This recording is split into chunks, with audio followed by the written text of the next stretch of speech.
Bon, aujourd'hui, nous allons parler un peu d'école. Philippe, ça te rappelle quoi? Eh bien, chez nous, on appelle ça le double décimètre. Alors, c'est vrai que les gens qui sont nés jusqu'en, je dirais, en 70 maximum, ils ont connu ça. C'était l'une de leurs premières règles à l'école, le double décimètre.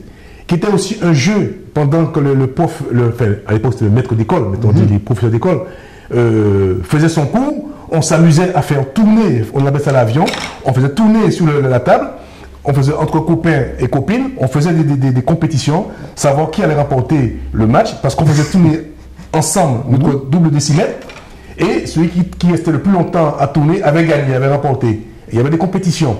Alors, c'est fait en bois, avec au milieu un petit piton qui était en cuivre, vous vous rendez compte?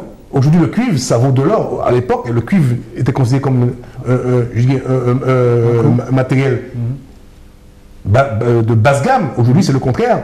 Et ensuite, donc, c'était gradué de 0 jusqu'à 20. C'est pourquoi on disait 2 fois 10, on disait double décimètre. Vous voyez? Ça permettait de pouvoir tracer des traits. Ça permettait aussi, alors souvent, il y a des gens qui avaient trouvé d'autres systèmes ingénieux pour ne pas pouvoir quitter la ligne, parce qu'il fallait écrire, avant on avait des cahiers, ça s'appelait des cahiers de 2 lignes.